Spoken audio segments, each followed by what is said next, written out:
Now the Three Martini Lunch with Greg Corombos and Jim Geraghty.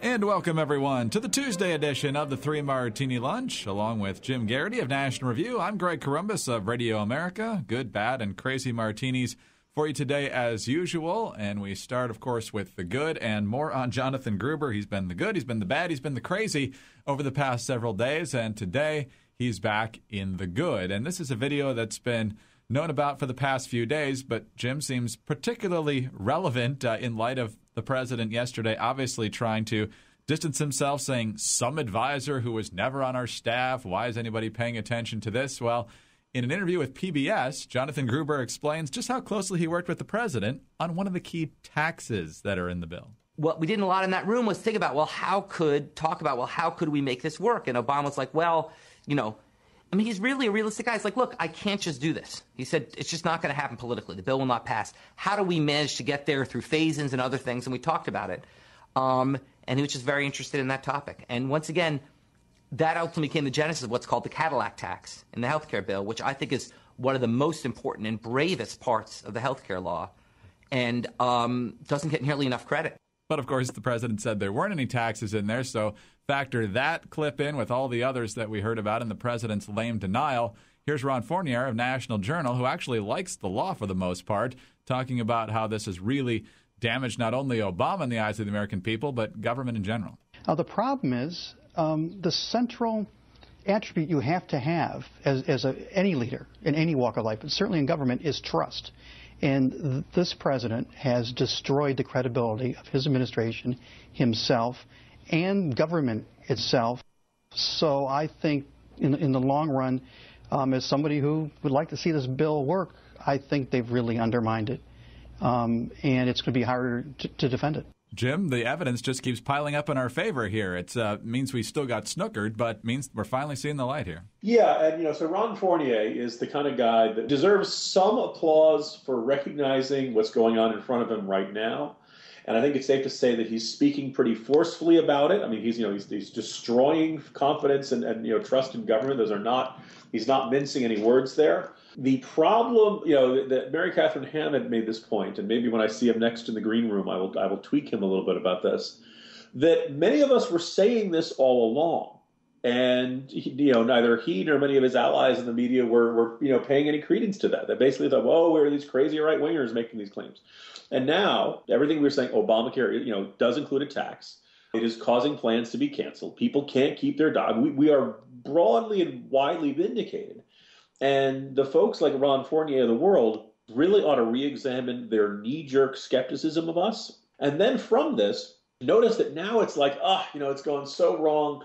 The downside of people focusing their criticism on Obama, which is long overdue and he thoroughly deserves, is that notice Fournier is kind of leaving the door open of, the law has still done some good. And, the idea that if we just had a better president, these sorts of things wouldn't happen. It just comes up to the character flaws of Obama, he himself, and at some point we'll have a better liberal president who's not so dishonest, who doesn't hire the likes of Grubers and slimeballs like him, and that someday we'll have really good government the way we want. And instead of the idea that this is kind of inherent to the nature of power corrupting and absolute power corrupting absolutely, the temptation of humans to want to expand their power, to expand their control, to dictate things, the nanny state impulse that's got to be pushed back at every opportunity. But, look, from my limited interactions with Ron Fournier when we see each other in the Fox News green room, the administration hates him now, and they see him as a traitor, as someone who has betrayed them by not staying loyal, even to Obama, even though Obama's contradicting things he said earlier. Well, Fournier, of course, came to Washington when the Clintons got elected in 1992, and so I'm sure he's expecting if Hillary gets elected that it'll be the upright, no shady deals type people who will be coming to Washington. I mean, maybe the advantage to the Hillary presidency, which hopefully will never happen, but is that everyone will expect the shady deals, and they won't preen so much about how better they are and how they're going to clean up Washington and stuff like that. That'd be the only upside there. Yes, lowering expectations. That must be the key. All right, on to the bad martini now, Jim. And just like yesterday, it's a a truly bad one. But this one is stateside, and folks are expecting pretty much any day now, sometime this month anyway, a final decision from the grand jury about whether or not to indict the police officer in Ferguson, Missouri, who ended up taking the life of Michael Brown. This is obviously a very heated issue. The incident itself sparked days and days of riots, and now basically you've got people all poised to riot whenever this decision comes down. I guess they're assuming that it's going to be that he's not charged, Darren Wilson, this officer. Others saying that even if he is charged, there's going to be riots. And the media here seems to be more interested in scoring the riots instead of trying to tamp them down, it feels like. There are a couple of things that are fascinating about this. One is, I can't recall a circumstance of a grand jury where we've had so many signals of what kind of decision is coming down. Meaning that first you had that Washington Post story, which basically said that all the evidence was pointing in the direction of the officer. One of our least favorite people, Eric Holder, said, the people in that grand jury are supposed to be keeping their mouths shut. These things are supposed to be secret. They're not supposed to be, broadcasting what the decision is likely to be before it's officially announced. And so I actually give, Holder a little bit of, a point here. The other observation here is obviously the FBI is issuing warnings to people to expect, riots and stuff like that. It's interesting how much people are assuming this is based on the FBI knowing what decision is coming down. But as you said, the fact, let's say they, indict him on every charge and they say, this was, reckless or this was an improper use of his firearm and he's facing charges for murder. The idea that there could still be rioting, indicates this. So there's two. One is people's willingness to riot over their absolute certainty about what happened, about something they didn't witness.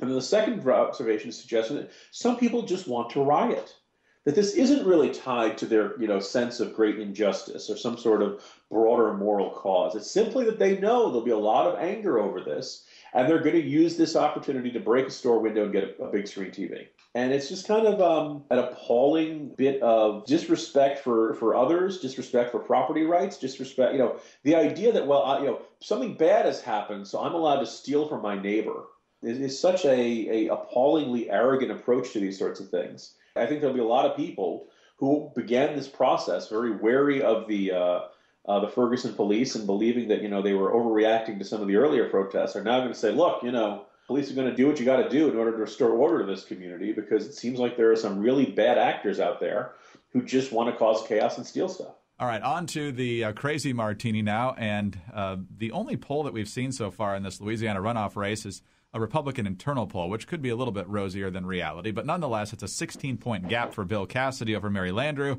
56-40. If that's anywhere close to accurate, obviously Bill Cassidy is in very good shape. And Mary Landrieu right now is racing around Capitol Hill, apparently trying to find the 60th vote to pass the Keystone Pipeline, which the president will veto anyway. So clearly that strategy is not likely to put her over the top if this deficit is accurate. So now a PAC that would appear to be connected to her, as well as a state Democratic organization, is running this ad on black radio stations in Louisiana. Have you heard the crazy stuff Bill Cassidy, Bobby Jindal, and the Republicans are always saying about President Barack Obama? They have shown our president so much disrespect, from playing the race card in commercials, talking about trying to impeach him, to lying about the progress the country has made under his leadership. Do you remember when the stock market was at an all-time low under the Republican-led administration? Now the stock market has more than doubled under President Obama, but they lie, saying the economy is horrible. Do you remember how bad the unemployment numbers were under the Republicans? Now unemployment is lower than it's been in 14 years. More lies by the Republicans. The president needs you to have his back, now more than ever. Show Bill Cassidy, Bobby Jindal, and the Republicans we don't want to go backwards, where Republicans threaten to shut down the government, where Republicans don't want people to have affordable health care, and our country was in the sewer. On December 6th, get out and vote. Send it to Mary Landrieu so she can help our president continue to do the great job he is doing. Authorized by Friends of Mary Landrieu and paid for by the Democratic State Central Committee of Louisiana. Jim, the only thing that's true in that ad is that the stock market has done very well over the past 6 years, but the unemployment numbers, race baiting from Jindal and Cassidy, absolutely none of that's true. Yeah, and there are a couple of things that are really fascinating about this. First of all, it's airing on a small station with a heavily African-American listenership. It's got the Tom Joyner Show and other programs like that on it. And suggests that this is aimed at the African-American community. Notice the our president. I have written about this in the Morning Jolt and posted on Campaign Spot, that the kind of the fascinating, sense that Republicans are being disrespectful to President Obama. I'm really kind of fascinated that they feel like the best way to pitch Landrieu is to tie her to Obama, which of course is what she's trying not to do in the more conservative parts of the state. That's exactly what Bill Cassidy wants to do. The second thing with the economic argument, I'd be fascinated to see the listenership of that station and how many of them own stock, and how many of them are feeling all that fantastic benefits of the economy. When a listener of that ad hears, Republicans saying the economy is horrible, do you think they jump out of their chair and say, how dare they? That's, you could argue the economy is doing okay, mediocre. We've had a certain amount of job growth going on for a while. Yes, the unemployment rate has dropped. You and I would contend a lot of that is because of the shrinking size of the U.S. workforce. But some of the numbers they throw in there are just flat out wrong, meaning that, it was not the all-time low for the stock market under the Republican-led administration, unless they mean Herbert Hoover, do you think? The implication is that it's Bush. And, did the stock market lose a lot during the crash? Yeah. The bottom came in 2009, and, some would say, Obama had only been on the job for 2 months then, so cut him some slack. But, it wasn't even the steepest drop. The steepest drop was during the Depression. And so there's that. Unemployment is lower than it has been in 14 years. I mean, that's just flat wrong. We're used to seeing lies in campaign ads, but this one struck me as just really brazen. It's one thing to make wrong impression type lies. The economy is doing terrific. It's another thing to cite figures.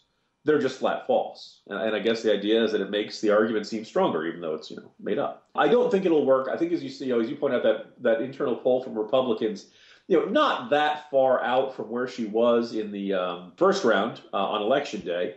And I think we learned, this Election Day is that sometimes reality is even better than what the Republican polls say. That's true. That certainly was the case on Election Day, which I know you're still smiling about. But we still have a couple weeks left here. So if this is where the Landrieu campaign and the Democrats are in terms of desperation this far out, if the numbers don't change at all, it's going to be really interesting to see what they do over the next two ads and accuse Bill Cassidy and Bobby Jindal of. But we'll wait and see. Jim, have a great day. We'll talk to you tomorrow. See you tomorrow, Greg. Jim Geraghty of National Review. I'm Greg Corombos of Radio America. Thanks for being with us today. And be sure to join us again on Wednesday for the next 3 Martini Lunch.